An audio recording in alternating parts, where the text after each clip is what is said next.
All right, good evening. Sounds like everyone's having a busy, challenging week. Good week, maybe, just busy. So Reginald said he's having a great week. The rest of you, it's busy. So be busy good at the same time, right? Makes time go by quicker. All right, so we just got through week one in 8:05. And so just kind of want to start off, see if anyone has any questions over basically what we covered last week, just kind of doing the broad overview. You guys should have been well into your group interview paper. I know when we finished up Zoom last week, kind of the goal was for you to at least have completed your interviews, if at all possible, before we met tonight. So was everyone able to do that without any challenges? Anybody have a problem getting your interviews done? No, I see a head shaking. Yes, so everybody's good. Okay. Anyone, just quick, kind of go around the horn here real quick. Did anyone, anything really jump out once you were interviewing that individual? Anything, any surprises after you got to ask them some of the questions? Anything maybe that you had absolutely no idea that they were having to do, kind of behind the scenes? I was actually surprised that none of here at my school, they have ever done really with anything with technology testing wise. Okay, yeah. Okay, so maybe some technology. I'm getting tongue tied there. Yeah, technology features. Anyone else? Anything just kind of jump out at you? Maybe it was a surprise. I actually had a psych who told me the same thing. He doesn't use technology, but he says that in the past he's tried to use it, Mhm. but it's actually skewed some of his results. Yeah. So he's very much a proponent of paper pencil on everything. Yeah. Anyone else? I would say just the sheer amount of different tests that my psychologist used, from testing gifted to social emotional to Hmm. adaptive to cognitive to um, gosh, there was one that really just breaks down like their short term, long term memory and Oh yeah, information. Yeah, that was just fascinating to me. Just the amount and what each assessment does and how accurate they are. exactly. Yeah, very good point, Reginald. So you get to visit with some of these individuals, and you find out, especially if they've been doing it for a significant period of time, all the different assessments they use. They all probably have their likes and dislikes and preferences amongst certain assessments, depending on what the suspected disability is and the information they've collected in advance to try to determine, hey, we need to look at this specific weakness or deficiency that this child may have. And so it may require a particular set of assessments. You may also have found out that those individuals may use multiples during that testing process and pull information from multiple different assessments. Some may want to use a cognitive from one particular type of this assessment battery, and pull an achievement from another different type of assessment. So you can see some just different varieties, likes and dislikes amongst individuals. What about the experience level? Did you, especially within your groups, did you see where the experience level amongst your individuals in your group, that the experience level is pretty consistent, or is it just kind of all over the chart as far as the years of service, years of experience in doing that? I know my group is going to meet on Zoom, so we haven't really Oh, talked about okay, it, you got but really talk about it yet. yeah. So as far as the individual that you interviewed, 5 years more plus, 20 plus, I mean, anybody see any more with 20 plus years? See a lot of no's. Okay, what about 10? Do we see anybody had between 10 and 20? I see one hand, two hands. That fell into that window 10 to 20. What about the window 5 to 10? See Reginald? And then so 0 to 5. Anybody there? Okay, yeah. So we're seeing a little bit some less experienced individuals. So don't see many of the veterans. And you heard me probably comment the other night, I think it was with this group, that longevity in special education now, we're seeing that it's not long there for the longest period of time, especially pre-COVID. It was upward of 5-6 years now. Now that's dropped down. I think you're seeing the trend 3 to 5 years, just get burned out and then get out of it, which is somewhat consistent with what some of you guys you indicated with the experience level of the individuals that you interviewed. So it's always interesting depending on which class and what I've had them, where a majority of them had 20+ years. Now take it, that was before COVID too. So it's always interesting to see that. As far as your groups, quickly, were you able to locate the example that I had posted in Blackboard for you as far as the interview, the group paper? I know we had a little bit of a discussion about that last week. Make sure everyone knew that was available. There were some questions about how do we condense that? How do we set that up? So did everybody find that example in there? And anyone have any questions over just kind of the format of that, how to set that up? Everybody feel good about it? Seeing that example? I think probably the biggest challenge, or maybe the concern going into it, was especially in the very beginning, kind of the introduction about how to introduce them. So I think Rachel had a question and kind of broke that down, and also the example in the Blackboard that I have posted for you. So everyone feel good about that. That seems to be the most challenging part of it, is that beginning, that introduction, trying to keep it condensed and short. No, everyone good? Everyone's worn out. You're just kind of saying. All right, I'm going to share my screen quickly. Then we are going to talk about some assessments. I'm going to go over some high points of the PowerPoint for week 2. You can also go back into Blackboard and review that, but I want to hit some high points, and I just kind of want to talk about already looking ahead at the next assignment, which is informal assessments before our time's up. So bear with me a minute. I'm going to switch over here. Oh, goodness. Hang on just a minute. Flip back over. I'm in trouble getting all my information up here. There we go. Okay, so this particular PowerPoint, I really like this one, probably the best out of all of them that's posted in the shell. Can everyone see my screen okay before I really kind of start going? Okay. So here we kind of have slides breaking down the assessment process when we're in special education, and just kind of provides a broad overview, and it talks about definition of assessment, definition of testing. And technically you look at them, a lot of people intertwine those two terms and use them the same, but there are some differences. So basically, when we look at assessment, it's a process of collecting information about a particular student for the purpose of making some informed decisions. And so basically that's what you're going to experience this semester with working with the different types of assessments. Going through, administering some different, I call them screeners, assessments, to collect data and information to determine whether this student, what their particular strengths and weaknesses are, and on helping you make an informed decision on whether to recommend testing and proceed forward in that process. So it's basically a problem-solving process, really, when we look at assessment. So testing versus assessment, as we mentioned, it's often they're used together, but testing is just one piece of that overall assessment process. Okay, so it's just one piece of it. So what is your role in assessment of students? So within the SPED classroom, basically it's necessary to have an basic understanding of the assessment process, and being able to communicate that information to professionals on the team with you, the multidisciplinary team, the parents and the students.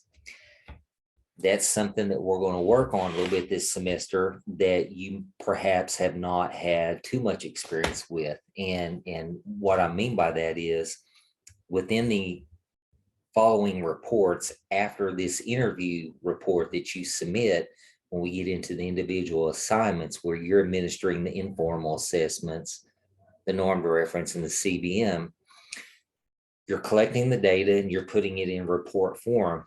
But we're also asking you and going to ask you to put it into a format in the method of using tables, charts, and graphs.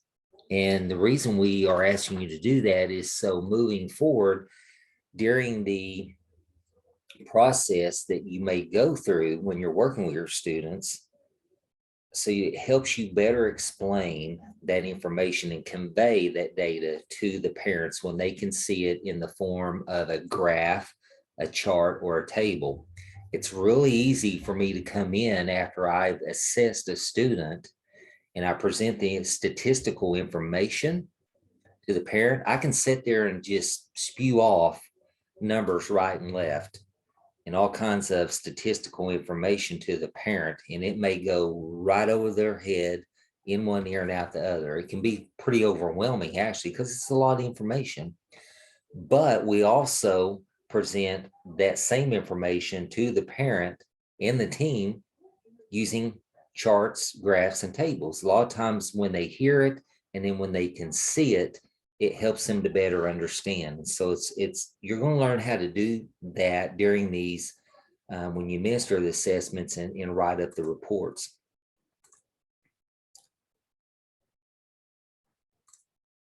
Going backward here.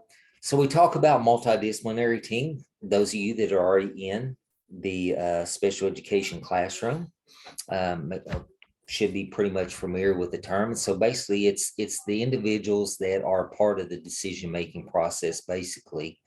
So that involves your regular teachers, regular classroom teachers, building level administrator, could involve the individuals that actually do the testing, the formal testing, could be the school nurse, could be the school counselor, could be a variety of people that can bring data and information to the table to help make an informed decision about what is the best way to serve the student and their needs. It also, the team's role is very important because you are helping to determine and shape the direction of that child's journey through their special education experience and through their schooling throughout elementary, middle school, and high school. And so you want to make sure that we're bringing forward reliable information that's accurate and it's practical and it's easy to understand when we're trying to make these informed decisions. So basically there are some steps to determine the assessment process. We're looking at the first one is evaluation decisions. Do we evaluate? There's some things that we need to do before we get to that point, and that is collecting data, collecting information, and we're going to do that through ongoing assessments. And we're going to talk a little bit about informal assessments here in just a few minutes. Those are very easy to administer, and it is exactly what the name says. It's very informal. It's a quick snapshot. You can do it within just a minute or two to collect some information quickly to validate whether your suspicions are valid or not, whether that child has a weakness. And so that's really the first thing we're going to do is collect information before we make decisions regarding evaluation. The next thing we're going to look at is diagnostic decisions. How are we going to collect that information? How are we going to screen? How are we going to collect everything to get a good broad overview of whether that student realistically is going to need some assistance, where they have some deficiencies and weaknesses? Oh, jumped too far ahead. Next thing is, after we kind of do that, we collect all the data and we make an evaluation decision. Then we're going to review all the information we've collected to determine whether they are eligible for services. okay, on the information we've collected. And so the next step is the IEP development. So we review it, all the information, recommendations are made. Okay, usually that's all done in a MEGS meeting. We present all the information. The school psychologist or the psychometrist comes in, presents all the formal testing information, and they provide recommendations based off statistical information they've collected in a formal setting. The team takes all that in, then they come back and they're going to take in all the detailed information, and they're going to then determine if the student qualifies. If he or she does, then they will start developing that IEP and coming up with goals and what roles, who's going to play what role in providing what service. What's a regular classroom teacher going to do? What's a special education teacher going to do in the resource room? Educational placement decisions, that's information collected, and we are going to decide the appropriate placement for that child, proper education placement. Some of that might be a partial day in the resource room. Some of it may be full-time in a regular classroom with some interventions and some pull-out during the day for extra help from the special education teacher in a resource setting. So each situation is going to be different depending on the discrepancies and weaknesses that are identified. Then step 6, you're making those instructional planning decisions. How are they going to be served? Who is going to provide what services? I just mentioned who's going to provide social, academic, physical needs and manage that entire process. Oh, so that kind of are the 6 steps in that entire process to from screening all the way up through placement. Okay. So there are a couple slides on here. It just talks about the disability categories under IDEA. And there are, if you look at the second bullet point, there's 13 categories of disabilities under which children can be eligible for those services, related services.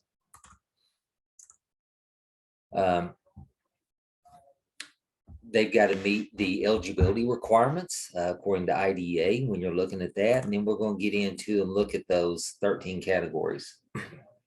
Everyone familiar with all 13 of them? You see my screen?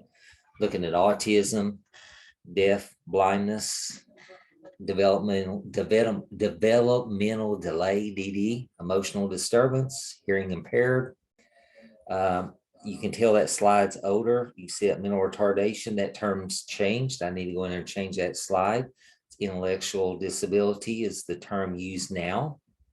Multiple disabilities, you have orthopedic impairment, OHI, you hear that term a lot, other health impairment, specific learning disabilities, speech and language impairment, traumatic brain injury, visual impairments. Okay. One thing I always like to point out to classes, I just like to throw this out. We look at emotional disturbance, and that's a pretty heavy category that we look at. But yet, if you look at the requirements to qualify students under the category of emotional disturbance, has anyone really stopped and looked at those? Am I taking the time to ever do that before? The 5? They're pretty severe, aren't they? I mean, we have a kid that we're getting ready to change to the big boy label of emotional disturbance. If you go I mean, on, they're pretty. As far as the criteria, it's very vague. Yeah, that one goes to It's very broad, actually. And I did a in-service for school on this very thing because we were talking about trauma-informed instruction and ACE scores. You guys familiar with ACE scores? ACE stands for Adverse Childhood Experiences, and there's a criteria, a set of questions on there to come up with an ACE score, and you have different tiers. And so in the presentation, I put the ACE qualifications on one side, and then I popped up side by side the 5 criteria for considering qualifying a student for emotional disturbance. You have 5 that are so broad that I can just about guarantee you any of us on this Zoom call tonight experience 2 of the 5 at any given time during a single day. I mean, a lot of it is you look at and it's just life happenings. I mean, really, it is. It's just very broad and basic. And then if you look at ACE and the specifics that it points out, and then depending on that individual score and where they fall, it's just a real interesting comparison. It's very eye-opening. So if you ever have the opportunity to do that, I would challenge you to do that. And then also go through and determine what your ACE score is. That's something I had the staff do that day. So it was very interesting after they did it. But these are the 13 categories under IDEA, okay? There are normally 3 ways in which a student may be identified for assessment of a suspected disability. So it could be, looking at classroom teacher may identify certain symptoms that exist within the classroom, different behaviors that are being displayed. If you're looking for some emotional things going on, if they're struggling academically, if we're looking at specific learning disabilities. So there's various things classroom teacher may identify. Okay, so if their work is below expectations, that's another thing. Second way is students' parents may call or write the school SPED director and request some consideration. Just because they request it doesn't mean you just jump right in there and do it. But that is one way. Parent may come in and say, hey, Kim, Miss Davis, we're really worried about little Johnny at home. We're noticing he's really struggling. Are you seeing this in the classroom? We're suspecting that he's got some academic deficiencies here. And so that may raise a red flag and make you more aware as a classroom teacher. So that's another way. Third way is other school personnel may suspect the presence of a learning disability. Okay, could be some teachers from specialty classes. Could be if they're displaying some really bizarre, outlandish behavior. Could be coming from building level administrators that are having to deal with that student consistently, multiple times a day, multiple times a week. So they may suspect and bring that to the attention of special education teacher for consideration of testing. So those are the ways there, the 3 common ways that a lot of times students are considered for testing. Okay. I'll skip over quickly. Bear with me just a minute. We're looking at our members of the multidisciplinary team. I just mentioned that previous slide. You look at the different individuals that may be part of that: regular ed teacher, school psych, educational evaluator, psychometrist, SPED teacher, speech language therapist, even medical personnel, depending on category and when it's appropriate. Social worker, school guidance counselor, parents, nurse, and then your occupational and physical therapist when it's appropriate could be on that multidisciplinary team. Okay. Skip over that quickly. Okay, so we're looking at comprehensive assessment. So this is basically when the school psych or psychometrist comes in, we're talking about a comprehensive assessment, which is basically the evaluation we're going to come in. A lot of times there's behavioral assessment. We have education evaluation. Sometimes, depending on the age of the student, may ask for a screening to be done by the speech therapist. Depending on other suspicions, you may ask for physical or occupational evaluations to be part of that. And then also some interviews with students and parents and other individuals. And so a lot of times the interviews now, we're gathering that information when we send those adaptive behavior scales, the ABS home.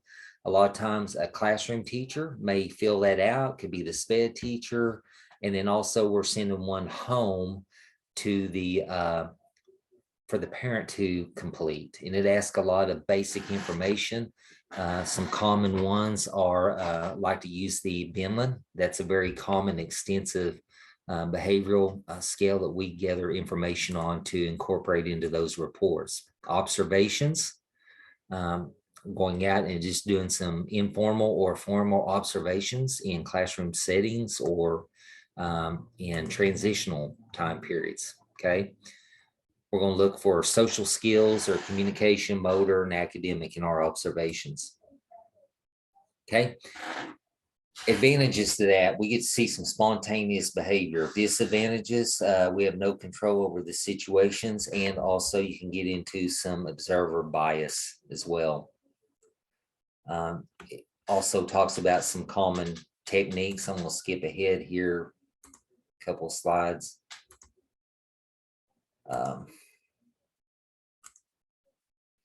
Gets into talking about you can do interviews, also portfolio assessments. Sometimes teachers may build portfolios and collect work. A lot of times that's helpful because you have a broad variety of the students' work across the curriculum that you can present. Let's see what else I want to go through. Making sure your assessments are valid. Okay. And then also we want to talk a little bit about validity as well. So valid, the validity of a test, the confidence that we have in, does it measure what it's supposed to? Okay, that's what we're talking about with validity. Basically, in a nutshell, are we confident that the test is going to measure what it is designed to measure and collect data on? Now, when we get into reliability, that's a little bit about the consistency of it. And so is it going to consistently get the same results, whether it's done a couple different times over a period of time, and or are we going to get the same or similar results if another individual administers the same assessment to that student? So that's what we're looking at when we talk about reliability. Normed reference test, that is when we are comparing students' performances to that of other students. Okay, so a normed reference is we are comparing them against a normed group. Student performance, their individual performance to that of other students, the same age, same grade level. Okay. The next thing we're looking at is I wanted to go over criterion reference. That's another form of test. And basically, that is telling us if that student has mastered the content. It's not comparing that student's score to another group of students. It's basically measuring whether that individual student has mastered that grade level content. Okay, so it's basically on them. Okay.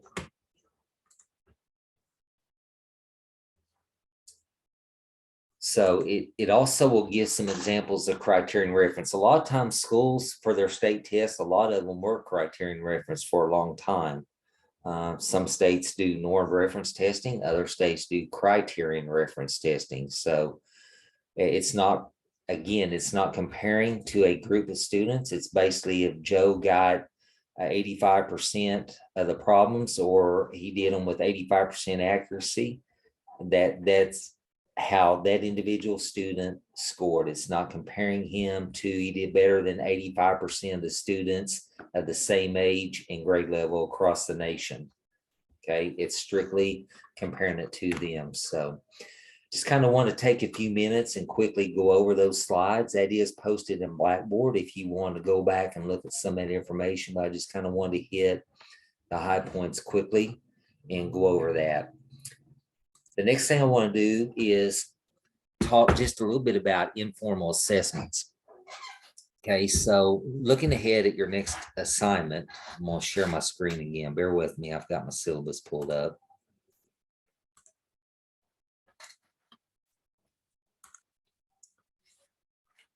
Okay, so basically the interview paper is going to be due on the 30th, and then rolling right into the next week is when the informal assessment report is due, okay, the following Sunday. So after tonight, I would challenge you and encourage you to go ahead and start looking for 3 different types of informal assessment to administer to a student that you are selecting to work with. And as I mentioned the first night last week, if you can utilize that student on all 3 of these assessments you're going to do of the informal, there's 3 short informal assessments you'll administer, then use that same student if you can on the CBM and also on the norm reference if you can. If not, it's not going to be a problem, but it will really help you out if you can. So that informal is going to be due on the 6th. So I'm going to scroll down just a little bit to where we can look at kind of the makeup and the guidelines for the informal, what's basically going to be expected of that, and some guidelines to follow. So bear with me just a moment. That way I know we're all together.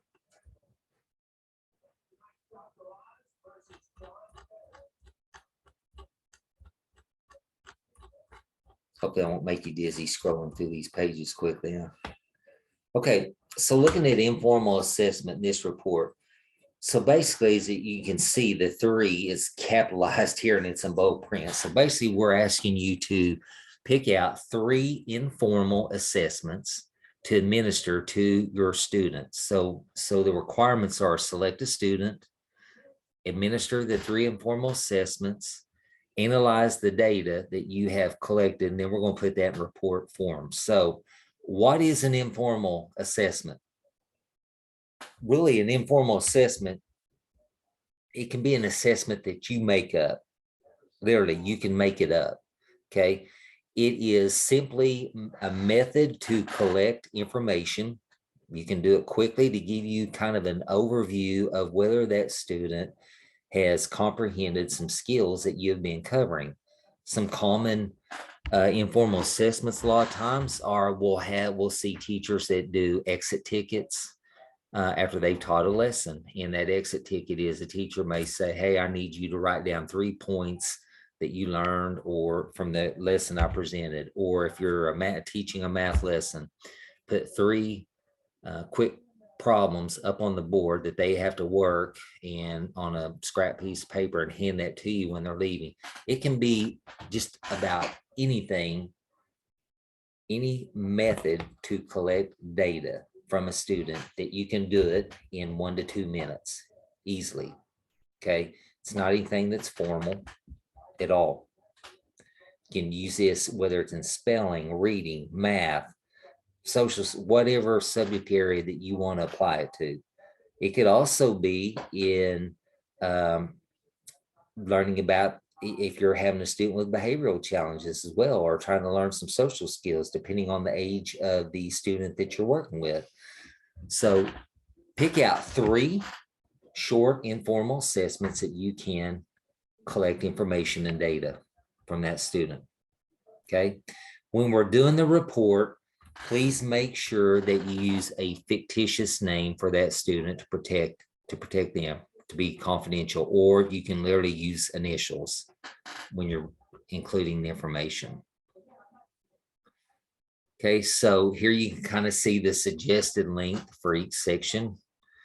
Okay, you're going to see identifying information. That's going to be a section in your report.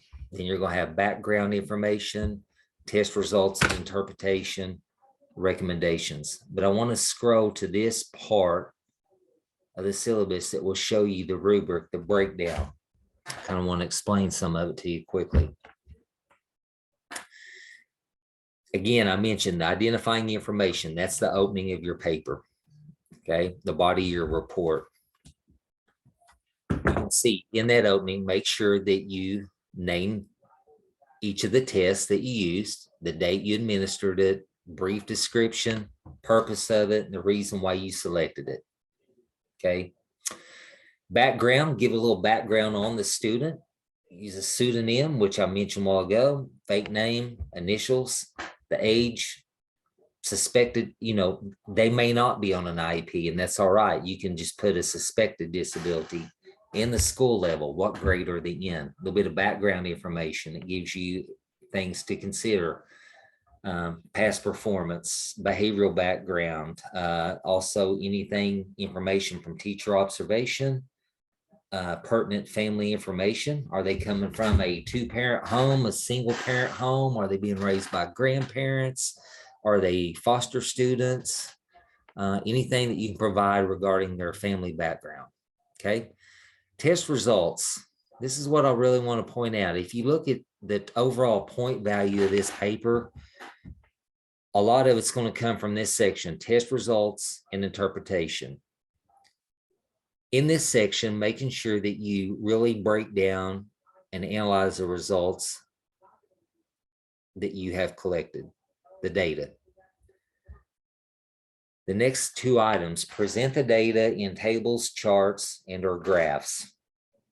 Okay, this is what I mentioned earlier at the beginning of the session about having you learn how to put that information into a table, chart, or graph to present to parents to help them understand.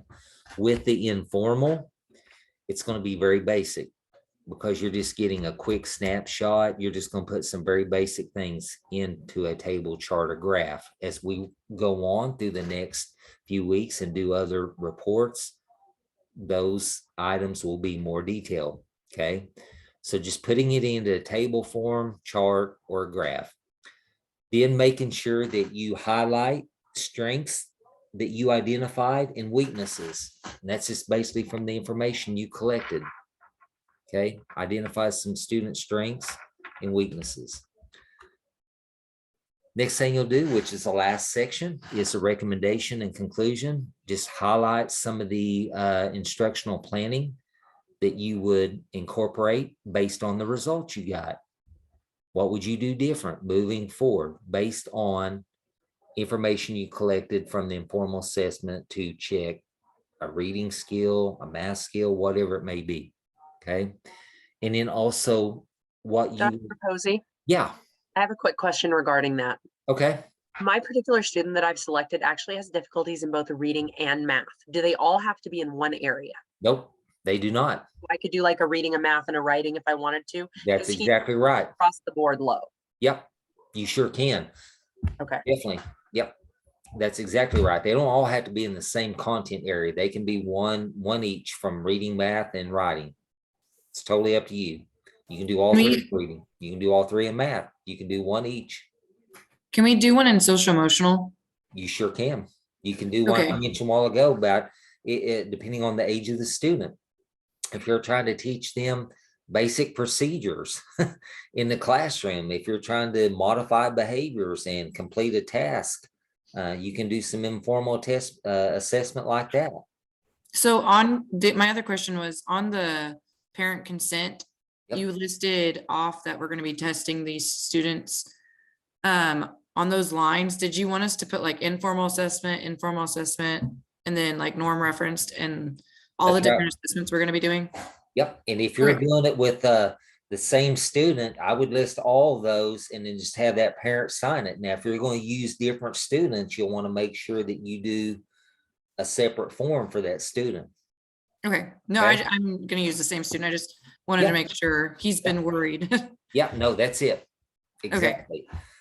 Do And you then think, also with this, even if you're using the same student, when you submit each one of these reports, the normed, the informal, and the CBM, always include that permission form, even if it's the same student. Okay, always make sure you include that. I'm sorry, Dana, did I cut you off? Were you going to ask a question? no, that's okay. Dr. Posey, I was just wondering, do you think that like transition would also be something that we could do?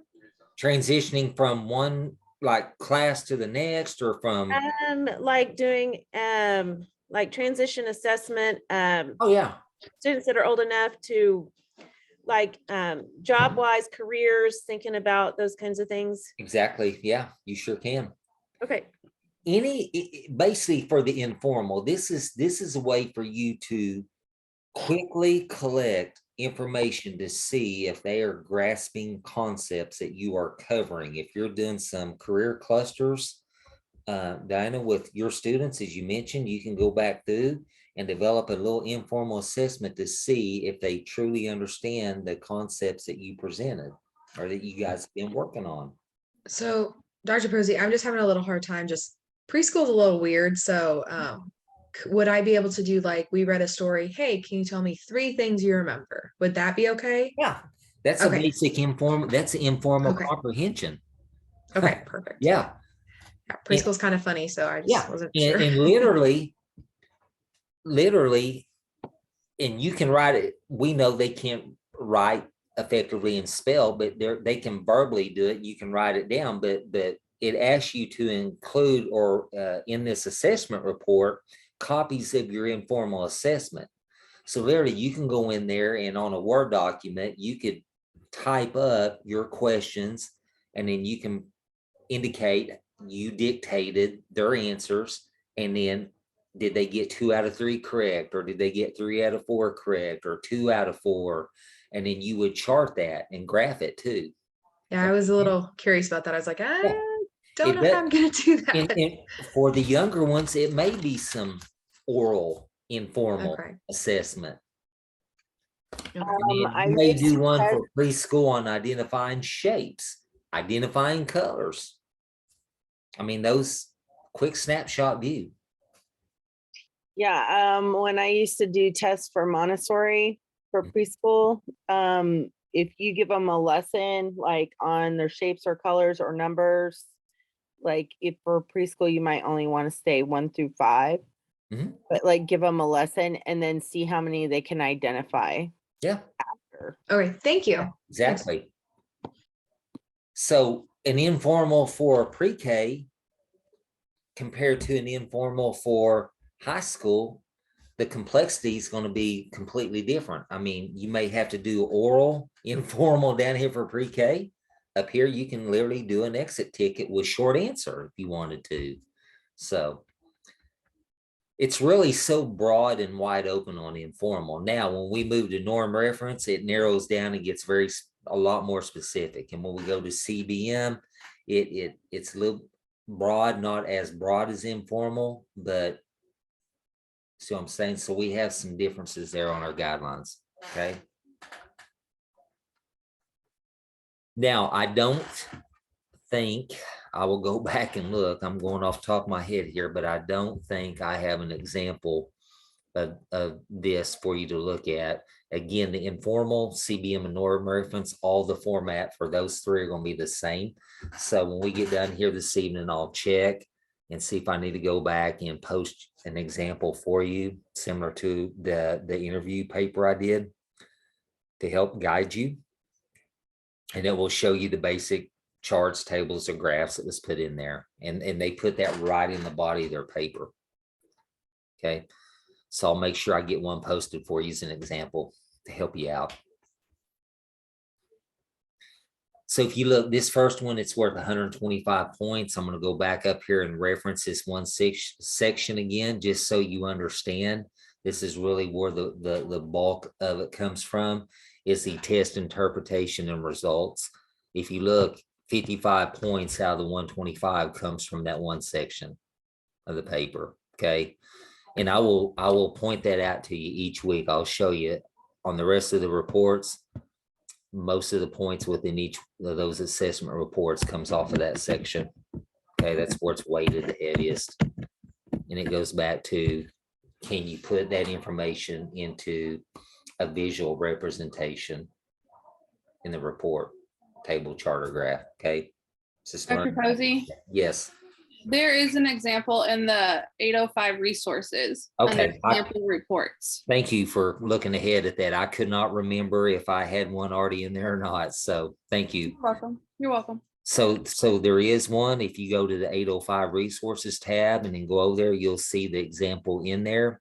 That format's pretty much going to be consistent for the informal, for the norm reference, and for the CBM. The CBM, I will tell you, and I'll remind you when we get there closer to it, the CBM will have a couple additional sections in there, but I will make sure and point that out to you so you're completely aware of it. It won't be a surprise to you, but it just requires a little bit more information due to the nature of that test and what we're looking for in that process. So, okay. Any questions on that? So after we get off here this evening, guys, I would strongly encourage you again. I'm going to repeat myself. I really encourage you to go ahead and start selecting those informal assessments and maybe go ahead and start doing those. And this kind of goes back to the comment I made at the beginning last week. This is where we kind of start overlapping as we go. So don't get frustrated and overwhelmed. It's just kind of now we're going to start the overlap process because you're finishing up your group paper, working on it. And here we are already starting the process of the informal to start picking out your assessment. Go ahead and start administering and getting that data. Okay. Each one of those, you just give it one time. That's all you do. So the 3 you're choosing, all you do is just give it one time. And then we're going to actually put it into a visual representation. Okay. Any questions on that? Or did I just totally confuse you?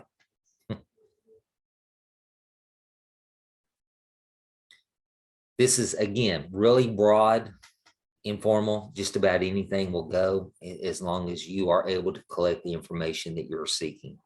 It's a quick snapshot of that student's ability and what they know, okay? Any questions?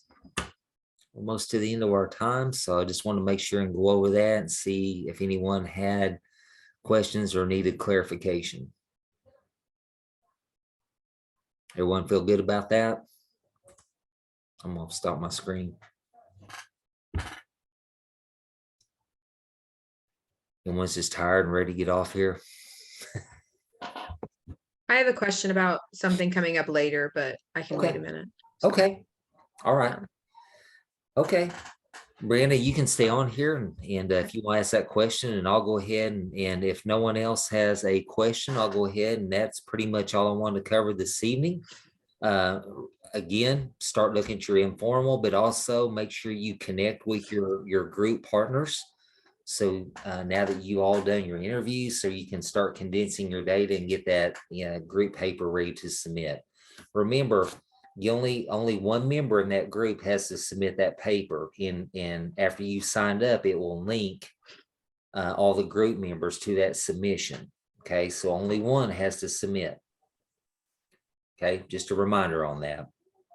All right, you guys have a great evening, and if you need anything, just email. Again, I check them in the morning and evening as well. So, okay, you guys have a good remainder of the week. Thank you. Have a good one. Thank you. Well, now I'm gonna stop the record.